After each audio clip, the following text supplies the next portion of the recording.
تحریک انصاف کے ساتھی جو ہیں ان کی خدمت میں بھی گزارش کرنا چاہتا ہوں کہ اس طرح لیڈر آزاد نہیں ہوتے، اس طرح آپ آزاد کرانا چاہتے۔ اڈیالہ کے سامنے پارلیمنٹیرین کا دھرنا جو ہے اس طرح آزاد نہیں ہوگی۔ ہمارے ایک صوبائی ممبر صاحب نے ہاؤس میں کہا کہ ہمیں یہ کیس ٹھیکے پر دے دو، دوسرے دن اگر عمران خان باہر نہ ہوا تو ہمیں چوڑیاں پہنا دو۔ تو آپ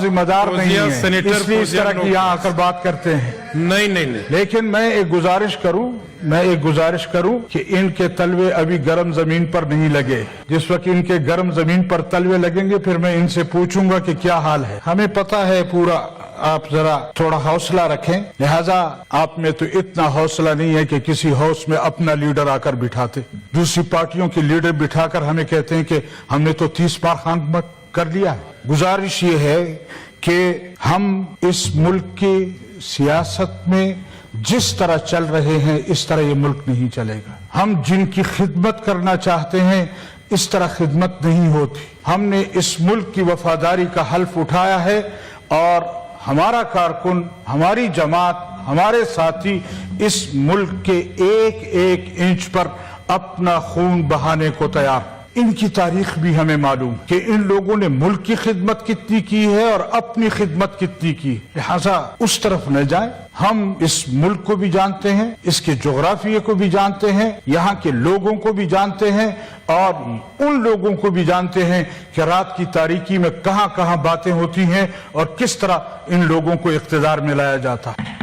لہذا ہمیں اس بات پر مجبور نہ کیا جائے۔ بین الاقوامی قوتوں میں جس قوت کو ہم لا رہے ہیں کہ کوئی فیصلہ کریں گے، کوئی بٹھائیں گے، ان کو کوئی بات کریں گے، یہ میرے خیال میں کائنات میں 2 یا 3 شخصیات ایسی ہیں جو اپنے آپ کو عقل کل سمجھتی ہیں اور وہ انتہائی بے وقوف لوگ ہیں، اور ان میں جو سب سے پہلا نمبر ہے وہ ہمارے ٹرمپ صاحب کا ہے، جو بذا میں خود سمجھتا ہے کہ میں دنیا کا سب سے ہوشیار ترین آدمی ہوں۔ میں اگر بین الاقوامی اس کو دیکھوں تو، اور پھر یہاں اپنی حکومت کو دیکھتا ہوں، اپنے لوگوں کو دیکھتا ہوں، تو حیران ہوتا ہوں کہ اب آقا جو ہے وہ لڑائی لڑے گا اور غلام جو ہے اس کے فیصلے کرائیں گے۔ یہ مجھے تو سمجھ نہیں آئی۔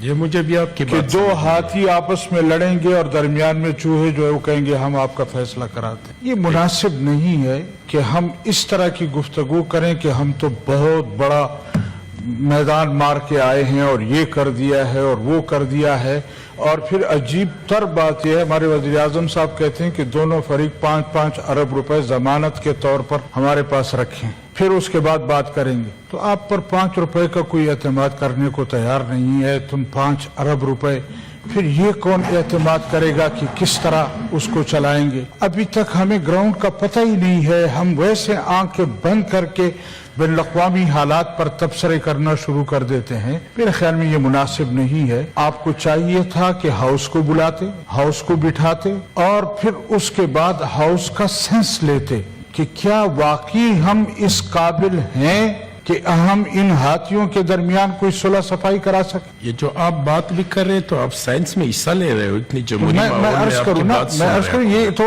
گورنمنٹ کا کام تھا نا کہ وہ اس طرح کا سینس لیتی پارلیمنٹ کا۔ نہیں کہا تو یہ مذاق نہیں ہونا چاہیے، یہ مذاق نہیں ہونا چاہیے، اور ہمیں سوچنا چاہیے کہ ہماری حیثیت کیا ہے، ہم کیا کر سکتے ہیں۔ ہم کہیں اپنی حیثیت سے بڑھ کر تو کچھ نہیں کر رہے، اور اگر ہم اپنی حیثیت سے بڑھ کر کچھ کریں گے تو میرے خیال میں اس میں نقصان ہوگا، فائدہ کچھ نہیں ہوگا۔ اس میں کوئی شک نہیں ہے کہ پاکستان خطے میں ایسی جگہ موجود ہے کہ اس کی اہمیت بہت زیادہ ہے، لیکن کیا خود ہم کسی فکر سے آزاد ہیں؟ کیا خود ہم اپنے ملک میں کسی فیصلے کرنے میں آزاد ہیں؟